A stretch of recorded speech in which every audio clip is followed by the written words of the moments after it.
Hey everyone, I'm Ross Chastain, and welcome back to another episode of Ag to Asphalt, presented by Fresh from Florida and powered by Like a Farmer Media.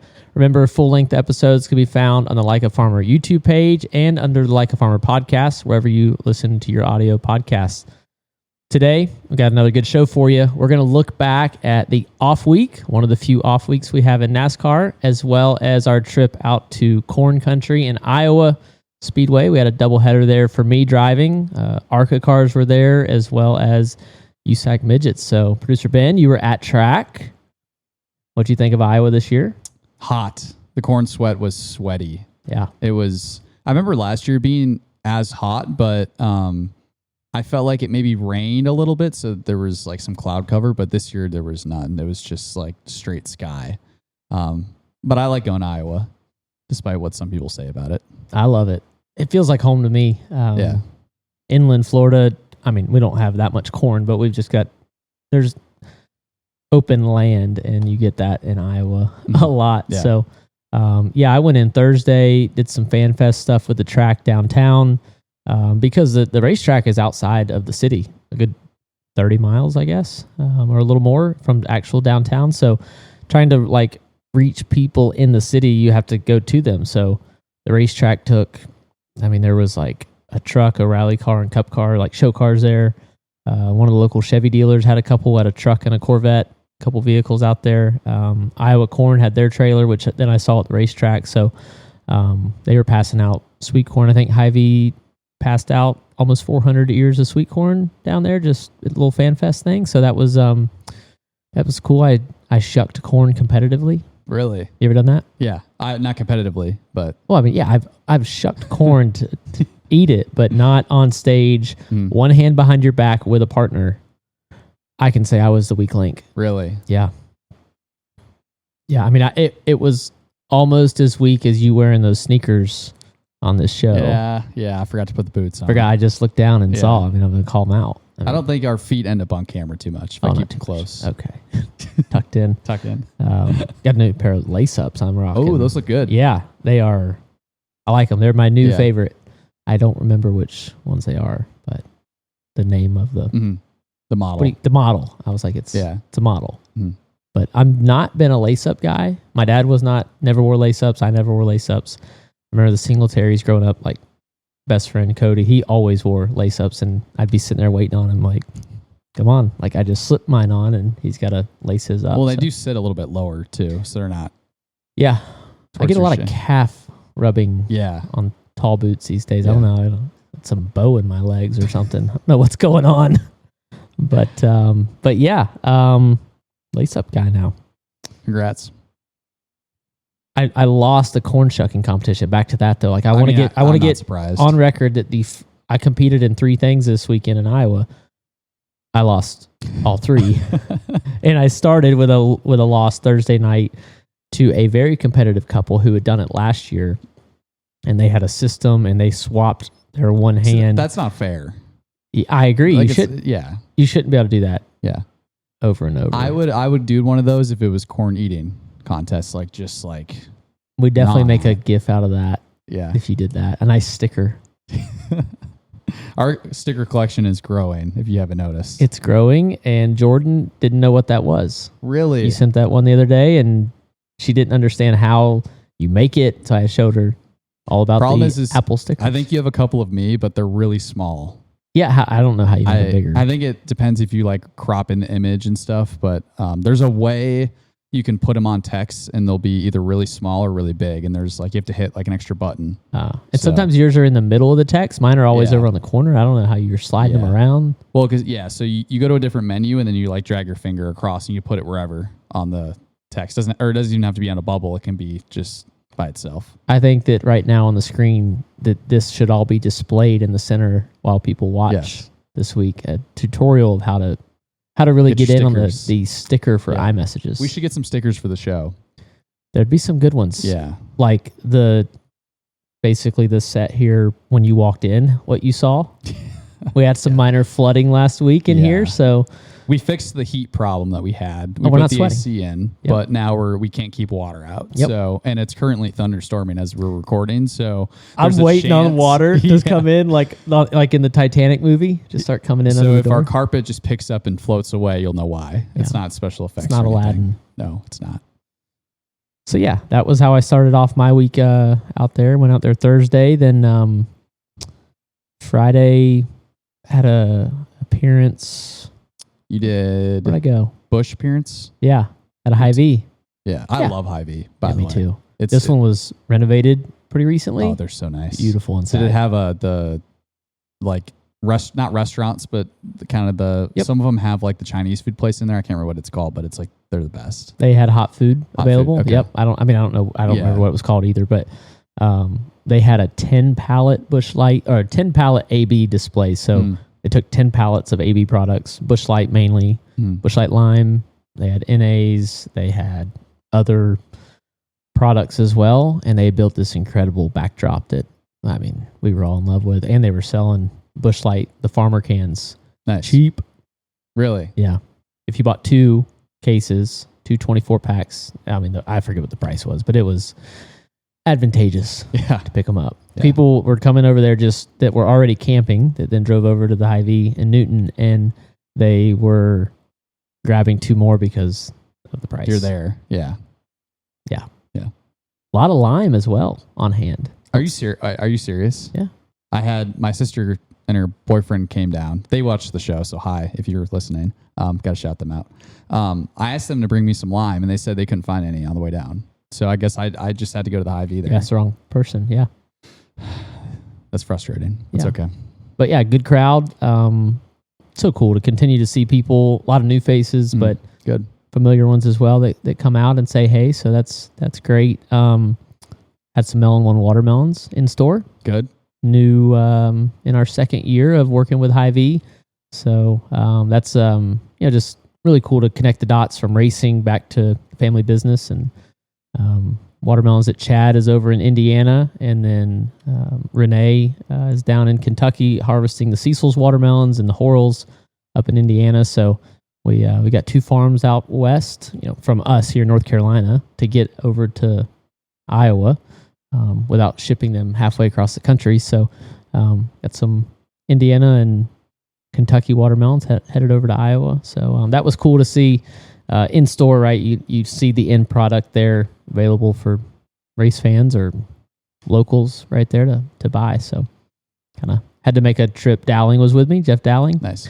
We took an extra 20 minutes to walk through the store. I was taking pictures of all kinds of stuff. The fresh cut side of grocery stores these days is interesting because I feel like what I've seen is there was a lot of processors that used to cut fruit, vegetables, and then ship to the stores, third-party people. And some still do that, and we work with some. But a lot of stores are cutting in-house, and I'm not sure exactly how Hy-Vee does it, but I haven't seen many containers split watermelon and pineapple. It was a plastic tub. Half of it was watermelon, half of it was pineapple. Oh, really? So, yeah, that was interesting. Mm. Hadn't seen that option before. Yeah. I always thought that grocery stores, when they have the pre-cut stuff, it's the stuff that's older and then they pull it off the shelf and then cut it. But maybe that's just a bad misconception on my part. I don't know. I'm sure it's different everywhere, but I mean, I buy pre-cut stuff. Yeah. It doesn't bother me. I bought a couple pound tub, and Jeff and I rode back to the hotel eating out of it. So I will do that with pineapple. yeah, Yeah, I did I'm straight fine for watermelon. that. I didn't do the Yeah. combo. Yeah. Good call. Yeah. Yeah. So, that was good. Let's see. Arca Race was Friday night. Yep. I watched them park on Friday, and the Gibbs Holler Parks, the Pinnacle Haulers Park, the Nitro Haulers Park, and then a truck pulled in with a car on an open trailer. Yep. That's cool. I have no idea how they ran. I didn't even look to see who it was, but that's the discrepancy in cubic dollars. It is, yeah. Especially on the bigger tracks, you can see the speed differential on that. Yeah. But Pinnacle dominated, though. they were really Basically, either fast. Carson Yeah. or Tristan. Yeah. Tristan won. Yeah. Yeah. He fits the Chili's hat well. And First time I've seen him in the Chili's car, but It was, yeah. I was interested to see how it was going to translate to the ARCA car, that scheme. But what'd you think? It is nice. I will say it's nice having the number in the center. That's just my opinion. I love it. Yeah. I love it. Yeah. I feel like I pulled it off well. But there's a minimum height requirement, though, to wear the Chili's hat, I feel like. Carson and him. Yeah. I mean, if Carson took it off his head, I don't think Tristan would be able to jump up and grab it. Tristan's tall. No, he's not. Tristan McKee? Yeah. Yeah, he's tall. He's like 8 years old. He's tall for his age. Yeah, but I feel like he's my height or shorter. I don't know about that.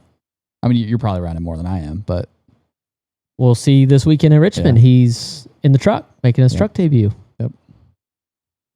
Let's do a pre-race like grid. Well, I think I'm doing the broadcast. Oh, MRN. Will you be there? No. I shouldn't have asked. Gosh. Part-time people. Yeah. Okay, well, we'll get an official. We'll report back next. He's probably running New Hampshire. Heyday. We'll get an official height. Okay. I see him at the Chevy gym. He's been a WISE kid for a long time in the WISE program. He's literally grown, I swear, a foot since he first walked in. And he doesn't have his driver's license yet. He's 16, but he wasn't on it as soon as he turned 16. I don't think so. Man. I don't think so. Huh. I saw him get picked up from the gym the other day, so I'm guessing he doesn't have it. At 16 and 1 hour, I had my license. I was there when it opened. Yeah, I think I was too. So, we'll get an official height on Tristan. But I think he's pretty tall. Okay, good to know. Yep. And then I've been trying to put it off, but the O'Reilly race. I'll let you take it away. I got beat. I lost. Mm-hmm. We were not very good early. We executed through practice qualifying well. I actually made a long run in practice, which is not my MO. But I thought the car was good enough to keep running, and then qualified on the front row, but did not stay up there. We worked our way back to fourth, and then back outside the top 10. It was tough. We had failed tech 3 times 2 weeks ago at Indy, so we didn't get to pick our pit, so we had to come around the 39, who Ryan had a career day, and then Taylor Gray was running worse than us all day, and he had to come around me, so then I would get stuck in the middle and I couldn't get turned out of my stall the first stop, so we were not good enough, and Philip Bell, my crew chief, made great adjustments at the end of stage 2 to tighten me up, and we drove from 11th up to the top couple. Then we had the strategy split where all guys stayed out, a couple of them, and then the rest of us all pit, and then they had to pit later, and we had track position and not enough of a tire disadvantage to really matter. I think Justin was the best car, but Sammy actually looked really good too, Sammy Smith. So I think he ended up speeding on pit road. But put ourselves up there, clicking off laps at the end, leading, Carson driving up to me, but not going to get there. And then Jebediah. Yeah.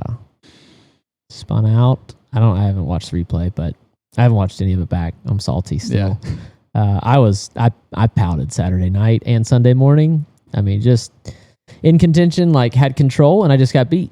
Carson, equal car, equal tires, just flat got beat. Yeah. I mean, it was a little easier last year when we lost because I'd asked for an adjustment. We pitted, and then that adjustment was wrong. This was just equal tires. They were all old, and I could not get them to hook up. So I have not been the best restarter on wheel spin tracks in my career, in my life, ever. But I at least learned to manage it and not flat lose the race, and I just flat lost. I mean, there's no way around it. Yeah. So hats off to him. Yeah, he's opened up a can of worms recently. What's can of whoop ass, I guess. That's what I was going for. Okay, yeah. Just say that. Yeah. Rodney Childers back to his winning ways. But Philip Bell, the 9 team Logistics, they were car definitely capable of winning.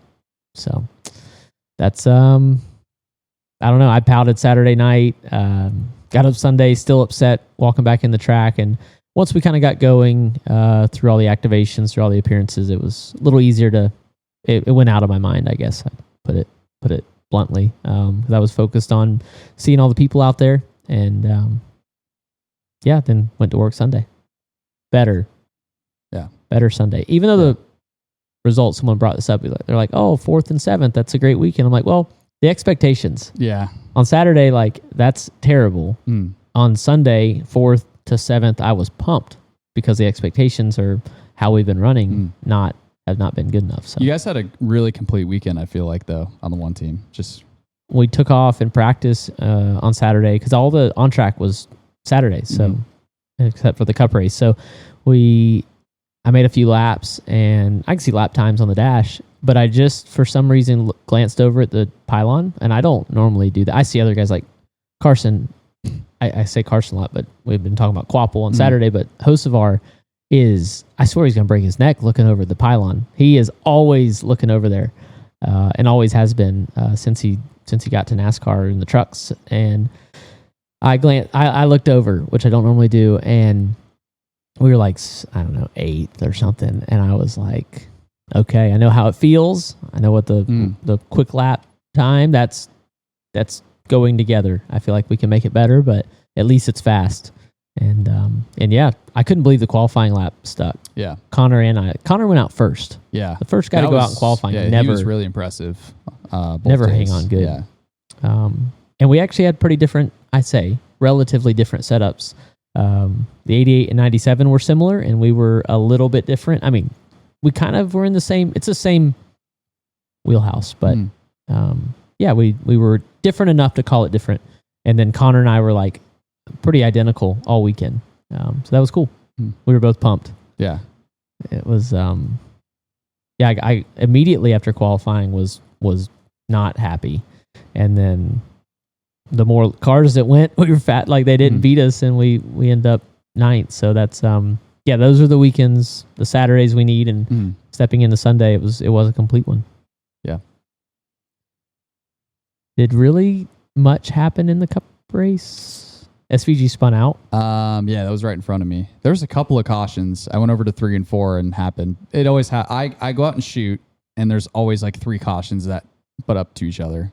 And it was the Ricky spin and the SVG spin that all happened in front of me. Yeah. So I was waiting. But do you duck? I was on the inside. Okay. Yeah. Gotcha. Do you go outside much? Yeah, it depends the track.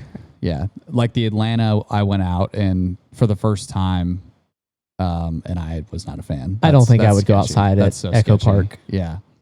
It wasn't as bad because this year everybody was a little more spread out and everybody was running the low lane. But like those first couple of years when it was like pack racing, it's like I should not be doing this right now.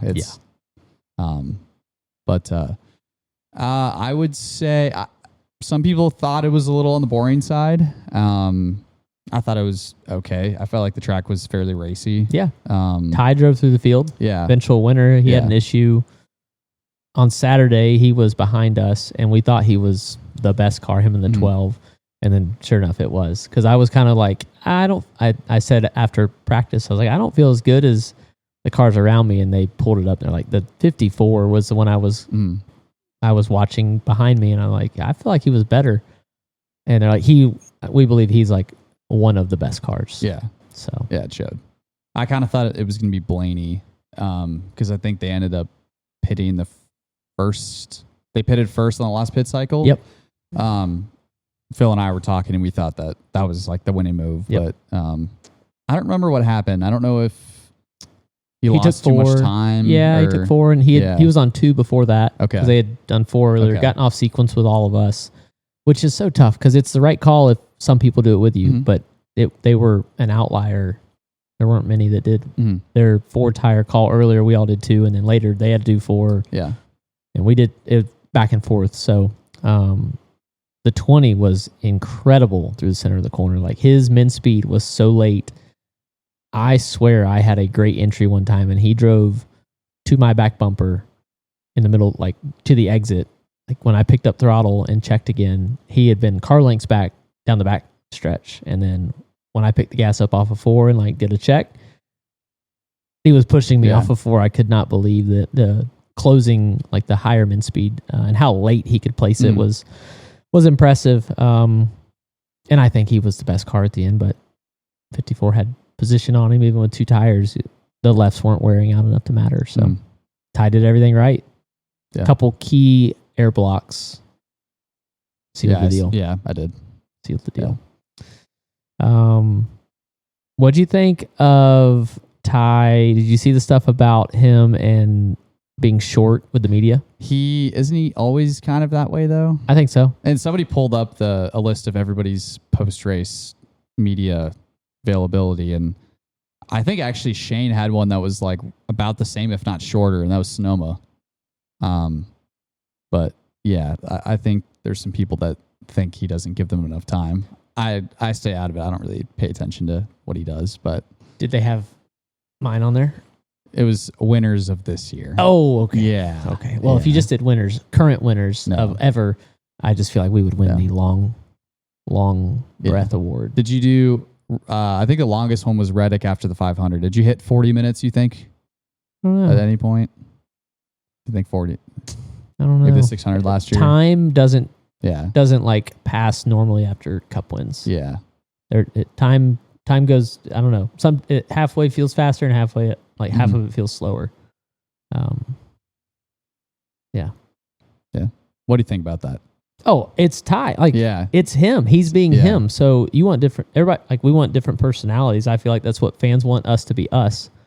He's being himself. He's not changing. And he's fast and, like, has integrated into his family team, which, we celebrate that with the Siegs or the Clements. And then yet you're going to knock him for being him. Yeah. Like, I'm like, yeah, go be you. I don't want to be Ty Gibbs, and I don't think Ty wants to be me.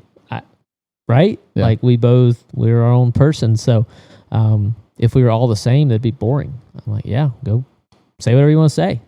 Just be authentic. Yeah. And he is. He's not. I don't think he's changed. So I'm like applauding. Go. Yeah, I agree. You need not that he's a villain, but you need some different characters, like you were saying. Absolutely. I think it's good for the sport. Absolutely. I did go out on the front stretch post race, and they were doing I thought they were going to chisel some asphalt. Like, they had a semi there, they had some equipment. I'm like, oh, I want to like see the first jackhammer hit the asphalt. It was just ceremony. There was a couple shovels. I'm like, I think they were just gonna like hover above it. They did. They just like it's like they were breaking ground like dirt, but I'm like, you need like a pickaxe. Need something hydraulic that's gonna hammer it. And then went by Victory Lane, saw Ty, and that was cool to see him. He was asking for watermelon. Oh, really? He was like, I'm hot. Yeah, I'm dehydrated. I need watermelon. I'm like, it's the only one I know that's left is the one that we would have had if we won. And I'm not going to get that one. Yeah. So, that was it. That's it for me. Yeah. Yeah. Off weekend. Yep. Enjoy your time at Turks. I did. I left Indy. To back up, I guess. I jumped out of order here. Left Indy and flew into DC. David and I did, and I rode with him in his rental car out to the Delmarva. So out there on that peninsula across the Bay Bridge, there's a ton of ag farmland.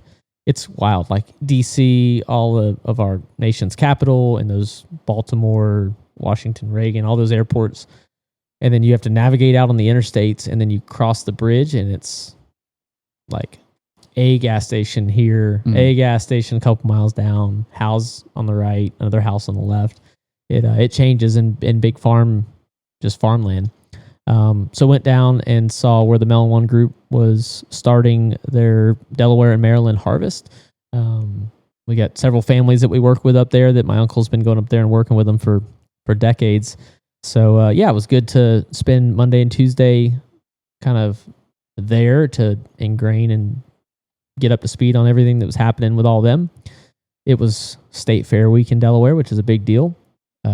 It also, Fair Week normally brings rain, and it did. So it had like historic drought. The ponds in the area around Salisbury and Laurel, where all the farms are, like ponds driving around dry, like low, that are normally full this time of year. And the farmers had been like irrigating, pumping water. And they joked about it when I told them the week before I was coming. Corey Givens, I remember, he's like, you're going to come. Fair Week, it's going to start raining. and I manifested it, and it started raining every day, or at least every other day, inches, and has not been good. It's been a rough couple of weeks up there for them, but I was there right at the beginning of their harvest. So, with the couple of families we work with there, it was we got together and got dinner one night with most of them, and went to the fair, did some saw some fans for Delaware Office of Highway Safety in Kubota. So that was cool to they have a huge state fair. So we were on both sides of it, and 2 different days, and then took off to Turks in Caicos. Caicos? Is that what it is? That's what one of the taxi drivers said. He said, "Welcome to Turks in Caicos." And I said, "I don't know that I've ever heard it said that way." Mm-hmm. And he said, "Well, have you ever been here?" And I said, "No, sir." And he said, "Most Americans say it Turks and Caicos, but we say it Caicos." I don't know. I don't know if he was messing with me or not, but well, maybe while you're there, you say that, and then when you come back, because you come back here and say it, people are gonna look at you funny. I feel like. So. But I'd never been. I never thought I would go anywhere that far south to an island. But yeah, Jordan and I picked a resort. I mean, it was a nice place, and went. We did a shared taxi though. We didn't like rent a car or pay for like a. They don't have Uber and Lyft, so you either get in a 12-passenger van with other people, and they drop you off at your hotels and resorts, or you pay like a lot for like one nice SUV to drive you. And we're like, no, we'll just get in with everybody. And I'm not kidding. The guy in the row next to me was a farmer from Indiana. Really? Yep. And he led with, he was a farm boy from Indiana, because we were all talking about where we were from. Yeah. And Jordan turned around and just shook her head. And of course, that the whole car ride was me talking about watermelons and him talking about their cattle operation up in northern Indiana. So I got a spot. I'm going to go check out their operation one day. Nice. Maybe we'll have them on Ag Asphalt. Yeah. And they also had never been to Turks, and they don't normally vacation like that, but similar age. He was also 33, and it's a part of Indiana I've never been to, and we'll go check it out one day. I'll have to start spot some farms in that area, I guess. Who knew I would? I think what this means is that Ag Asphalt needs to reimburse me for my trip, because I'm scouting out future farms that we're going to go visit. Business expense. Yeah, I'll send that. I think Pat will approve that. Yeah, why like wouldn't a farmer. Well, he's probably mad you didn't invite him. Of course I'm not inviting Pat. I wanted to have quiet time. Pat would have had microphones there. We'd had headsets on from the beach. Yeah, you would have been filming everything. Yeah. Yeah. Everywhere I went across the island, we did do some exploring. No agriculture. Yeah. They're not growing anything there. No. All import. Checks out. Yeah. Very dry island. Not much rain. Yeah. I'm surprised I didn't see more TikToks. I thought we were going to be on a TikTok train the whole week. I did see one. Talk to Jordan. I did see one. Yep. Yeah. Phone was there. Yep. She could have taken anything, posted it. I'm not pushing to post any more than we already do. Yeah. We? Okay. We post. Yeah, look, it was good. It was like I got into the sport in 2011, and I remember thinking back then, like, no days off, have to always be available, always have to be seen in town, like lunch with a crew chief, breakfast with a spotter, traveling to the races. And I've realized, okay, that you do need to unplug. And now that we've gotten to the point where we're at with all we have going on, like a day off, a weekend off is good. And maybe we needed more weeks off if we're going to run like we did at Iowa. I mean, I'm good with my schedule. I don't know what you're complaining about, but yeah, you need a week off from being off. Yeah, it's exhausting. Jeez. Oh, I'm going to drive to Richmond. Have you ever driven up there? I have. Yeah.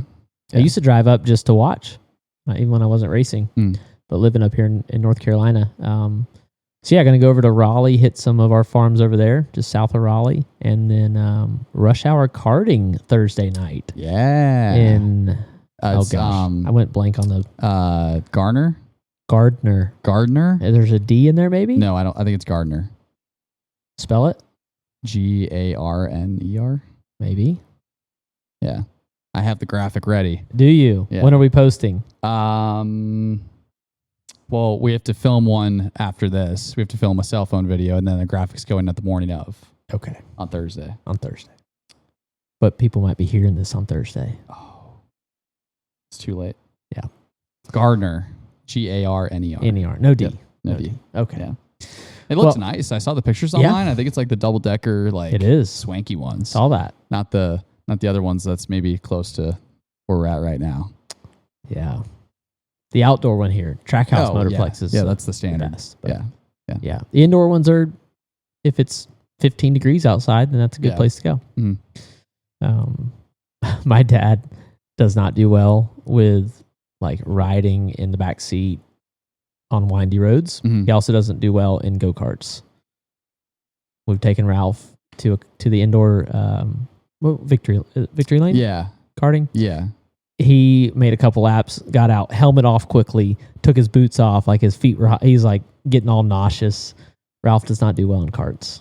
I will say the indoor ones are way more like tight and technical versus if you go the outdoor ones is a little more spread out. Like Trackhouse, has he done Trackhouse? No. Okay. He might be a little bit better, but yeah. He's kind of slide around in those concrete floors. I've slidden off course a couple times. Yeah, I'm sure. Yeah, Blaney put me in the barriers a decade ago, and I think my neck's still messed up. It's harder hits than you think. It is. Yeah, those plastic barriers, just like those donuts you got around your neck, they don't do anything. Yeah. Half of them fly off mid-race, mid-session. So, gonna drive up and then fly back to the team. One-way rental. Nice. I'm a one-way rental bandit. You are. It's expensive doing it that way. I gotta hit some places on the way and then think about trying to drive back after a Saturday night race and staying like awake. Mm-hmm. That's not not for me. Mm-mm. Quality. Looking for some quality flight time back. Yeah. So cool. Anything else? I think that's what I got. We need to talk about Appleby. We do. Yes. So second interview. Yeah, another pit crew. The newest member, actually, the number one car going over the wall. For those guys that y'all see on the weekends, Josh Appleby is our Jackman. Let's let him tell his story. Josh Appleby, welcome to the podcast, buddy. Hey, thanks for having me on. Thanks for riding out here. Not too far from your house, right? We're both out here now. I'm new to this area. Pronounce the town that we live in. I've heard Mount Ulla. That's how. Ulla.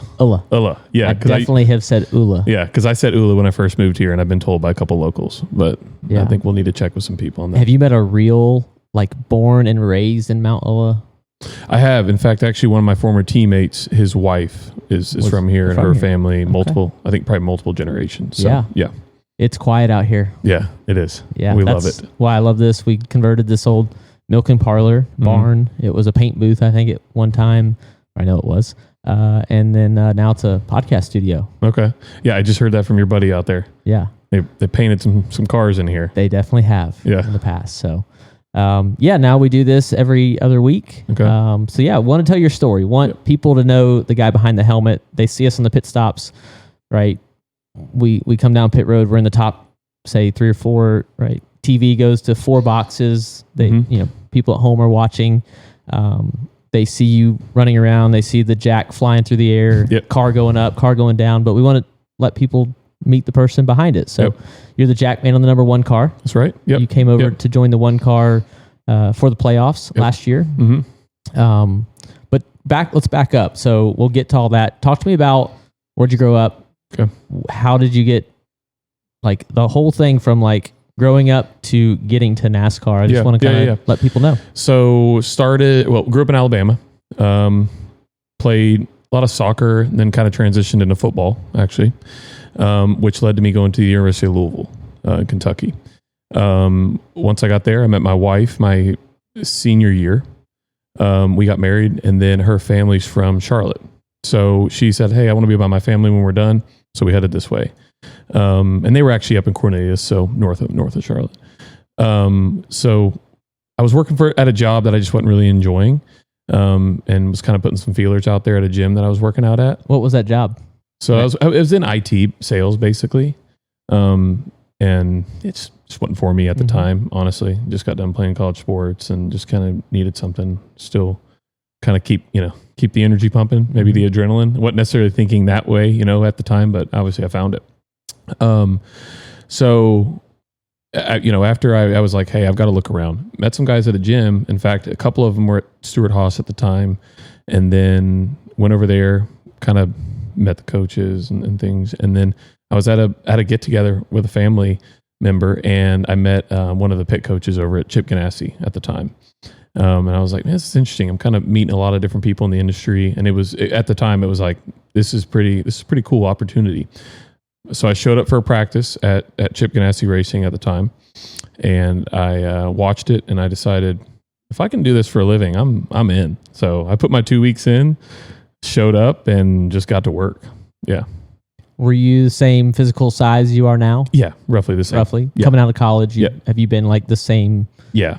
since then? I've always enjoyed just like working out. So I was considered a very big punter too, and I played across the field in high school in football. So I didn't just punt and kick. Right. I guess I probably didn't say that earlier, but I was a punter and a kicker. Okay. So, yeah. You don't lead with that? Yeah. That's not your, Yeah.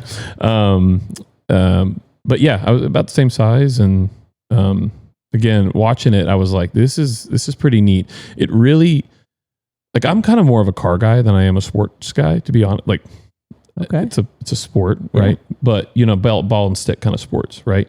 I grew up, loved cars. Me and my brother, reading car magazines when we were at the grocery store. So street cars, right? Like Fast and Furious, like, that was our scene kind of thing, right? And so, but it and I enjoy working out, right? So it really kind of melded the two together, and it honestly, it fits me really well. Yeah. So you start meeting Stewart Haas coaches, then Chip Ganassi coaches for CGR.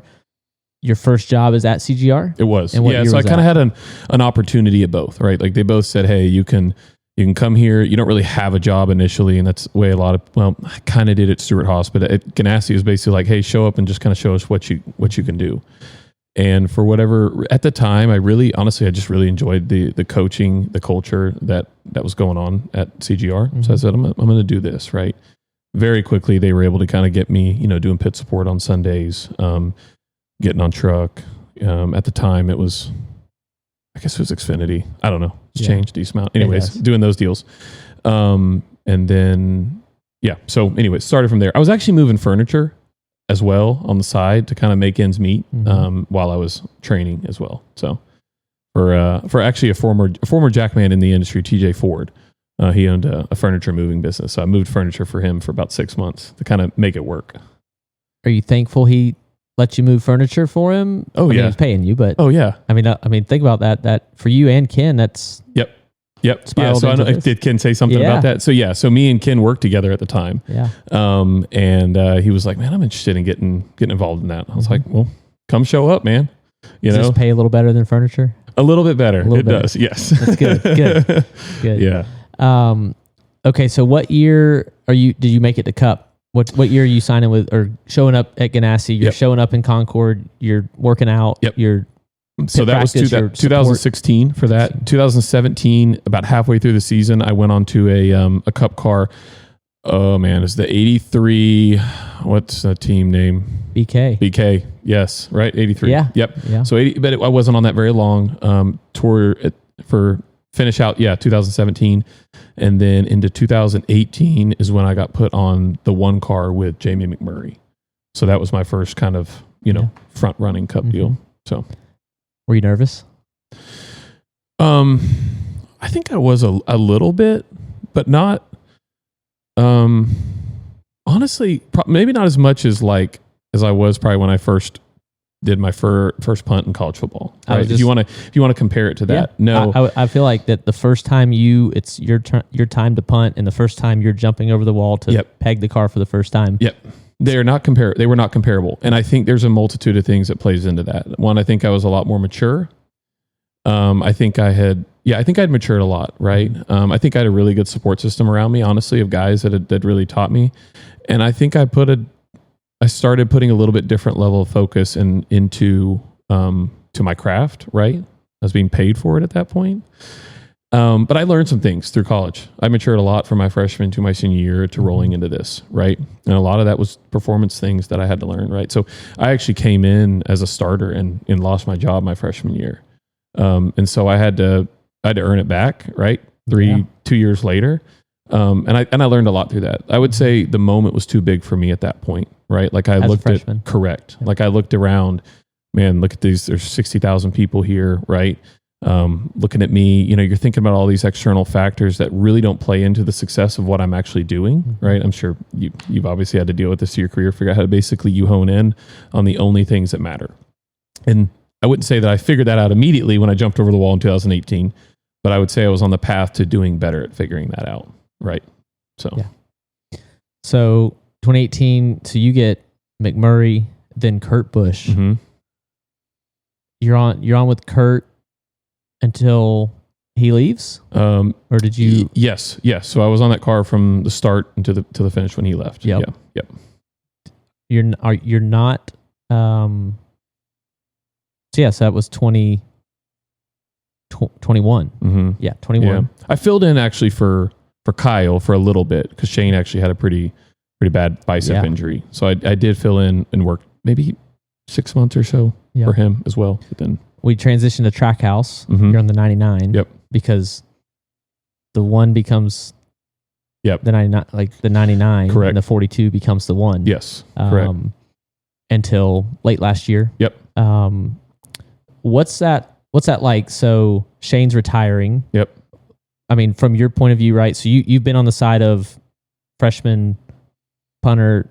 You get that, like, you get removed from that position. Someone else takes that spot. Now, fast forward years later, let's talk about the other side of it, where you're the guy coming in to the 1 car at the end of 2025. What's that like? How do you handle that? Mm-hmm. What's the conversations like around that move? So, I mean, a couple different things. For one, the group on that car, I had worked with those guys have been in the building.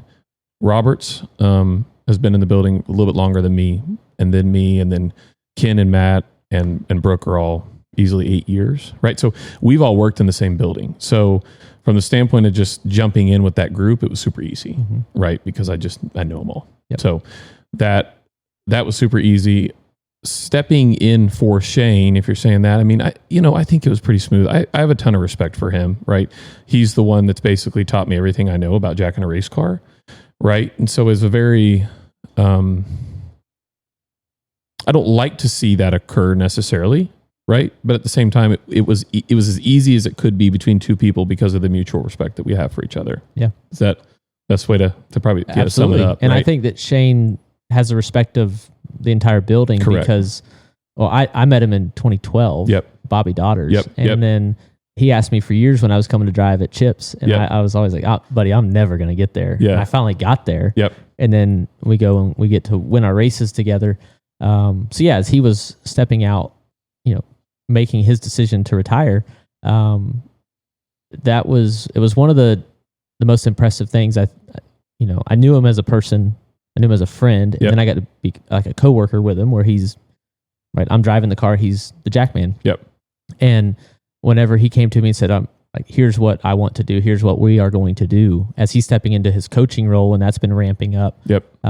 It was just something that I was impressed the moment he told me, and it's something that stuck with me, of like, where he got to, I mean, of course he would like to physically be able to jack the car until he's 100, right? But when it's that time, like, as the coach, he showed so much like maturity, and like set the example for how our department, how that department, and how all departments should probably operate. Correct. Yeah. And I told myself I'm going to hold myself to that accountability one day. Yep. It's going to be tough. Yep.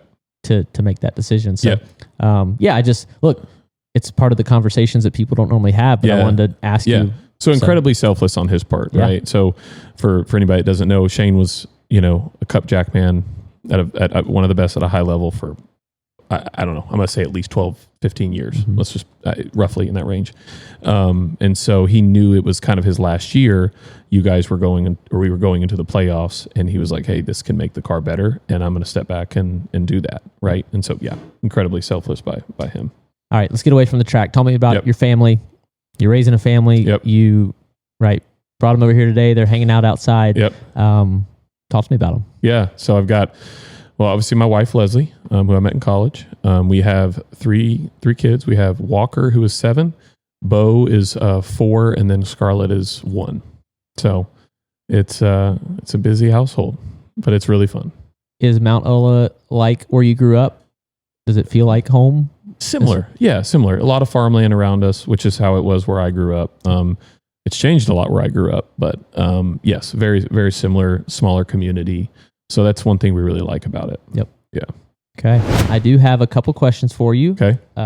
Some rapid fires. So I got to pull in the cheat sheet here. Alabama. It's going to be things about Alabama. Okay. We've done it with the other guys. Okay. McSwain, Too Tall, Harry. Okay. And the rest of everybody. I mean, everybody's doing it. Yeah. So we are keeping a tally. We'll, I don't know what we're going to do for the winner at the end of the year, but somebody's going to get something. I don't feel good about it, but no, I'll give it a run. Are you? So I don't play trivia. Like if I accidentally end up at like a restaurant with trivia night, I'm not doing it. Yeah. Yeah. I'm a slow processor with like remembering things, I mean, not slow physically. No, not my job, Right. obviously, Mentally. but just yes, Not mentally slow either. Just like you just start asking me questions that I have to go back for. I'm just yeah. All right. Well, it's only going to take 1 minute. All right. So here we go. it's like a Band-Aid. Just rip it off. Yeah. All right, Big Ben, start that clock. What's the capital of Alabama? Montgomery. Talladega is approximately how many miles long? 2.5. Approximately. Yeah. Alabama is one of the nation's leading producers of what crop? It's got to be cotton. Yep. Alabama borders how many states? 1, 2, 3, 4. 4. Yep. Sorry, Florida. Name 3 Alabama NASCAR Hall of Famers. Bobby Allison. Well, you have the other Allison. Yep. That's just so y'all know, I'm not don't have a history of knowing racing. Alabama is one of the Yep, nation's top producers of what nut? What nut does Alabama produce? Is it pecans? Nope. Alabama's state bird. Yellowhammer? Yeah. What is Alabama's biggest agricultural industry? Biggest agricultural industry? Yeah. Well, it's got to be cotton. No? Okay. They said poultry. Oh, okay. What? By revenue. Oh, yeah. Oh, yeah, that revenue. would have changed my answer. Yeah, revenue. Yeah. That was a long question. Yeah, when you said Bobby Allison, then you paused. I was like, there's another one. Yeah. Also, I didn't think they were actually from Alabama. They're called the Alabama Gang. But, Yeah. So who is it? Who are the 4 there? Davey Allison, That's Neil it. Bonnet, and the Allisons. Oh, okay. Neil Bonnet. I mean, Yeah, okay. all before our time. Well, the real problem is like I realized I was wasting time, but I'm not like literally my entry into NASCAR is what I know about NASCAR, right? Yeah. Like so Mine was before, but it was just basically, I know what I remember as a kid. I don't know past that either. Yeah. So, I honestly think that's refreshing for us to not have grown up in the sport. Yeah. You think so? I think so. Yeah. I mean, yeah, sometimes I wish I knew more about the old times and the old timers, but you can look it up online now and learn about them. Yeah. But, which I've learned a little bit over time, obviously. But I will say, I do always tell people, not being from NASCAR, I said, if you want to become a fan, you got to come to a race and you got to see it. Got to see it, feel it. Yep. Like, you got to understand it. Yeah. It's not something you can watch and if you don't understand through a screen. it. Correct. Cannot do it. So, Yeah. All right. Well, you didn't do too bad at the Alabama questions. Not bad. Not bad. Yeah. Yeah. Got to learn my drivers. Yeah. Questionable on some of these answers. Yeah. Well, as a thanks for coming out here, man, Georgia Boot wants to say thank you. So I see you don't have boots on, so we've got a fresh pair for you. Oh. Big Ben will hand those in. Heck yeah. Yeah, I can't say that they're fire rated to go over the wall. Okay. I think David Green might get upset, but Ooh, I like them. lace ups. Heck yeah. Thank you. Yeah, buddy. Thank you, Georgia Boot. Yeah. All right. Thanks for coming out, man. A big thanks to Josh Appleby and Georgia Boot for coming over to the barn. He didn't have to travel far. He lives out here. He corrected me on how to pronounce Mount Ulla. I've heard a lot of people say it a lot of different ways. Yeah. We struggle with city pronunciation on this show, I guess. Yeah, we do. Well, there's not a lot of people out here, so each vote sways it heavily because if anybody has an opinion of how it's supposed to be said, that's like all of us that live out here. There's not that many. Yeah. So yeah, they've they made a home out this way, so it's good. Yeah. Richmond. What you thinking? I'll be watching from afar. Yep. Yeah. Yeah, I only in the Cup car, done with extra races for the year. So I've hit my 8 truck and 10 O'Reilly. Just get to watch truck race Friday night. Be on the radio broadcast with the MRN boys and girls for that, and then just watching. Look, Austin Dillon has been the bar 2 years in a row, and even back years before was good. Even back to Gen 6, I remember he was good. It was back when like Keith Rodden was his crew chief. Big dog at Chevy. Work with him week in and week out. Keith's been a big help for me personally in the one team recently. So I was having some conversations with him this week, and Austin's been the standard there for a while. Whether they won the races or not, he's won the last 2. They took 1 away, but he won the last 2 races. Yeah. There's a lot to be desired there for Chevy as a whole. See if we can all try to take a little bit of that and make it our own. And we can't all drive exactly the same, so we'll see. Yeah, you're now minus 47 at the cut line. I was going to ask you. I've been meaning to ask you for a couple shows now. If you miss the playoffs again, are you shaving? No, yeah. I don't think so. I wasn't planning on doing it last time either. Yeah, but that's what you're telling people at least. I'm telling myself I didn't like that then. Yeah. I mean, plus then I had to shave every couple days, and every time I was going to be out in public, I'd have to do it. And I remember I did it with a real razor the first morning, and it was a bloodbath. Oof. I just hadn't done it in a while. Yeah. The hand was shaky. We're not going the right direction. I don't know. Too fast, not going the right direction. I don't know. I don't know. I don't want to do it again. Yeah. I know that. Yeah. Points wise, we gained a ton with other guys had misfortune and didn't run good. I mean, I saw Shane sitting backwards, and I lapped the 97. I haven't done that all year, and on legitimate pace, and that was wild. He made it easy on me when I lapped him, and I thanked him for that. And he's like, "Yeah, you've been making it easy on me all year." I'm like, I know. Well, I'm not doing that on purpose. Yeah, no, I every time he catches me throughout the year to lap me, I'm like, yeah, go on by. I got nothing for you. So it was odd to be on this side of it, and then huge amount of points, but I mean, it's still a big number. And then you got Daytona sitting there. Like the other 2, speed will dictate. If we run good, we'll gain points, but not. I mean, it's still a big number. So I don't know.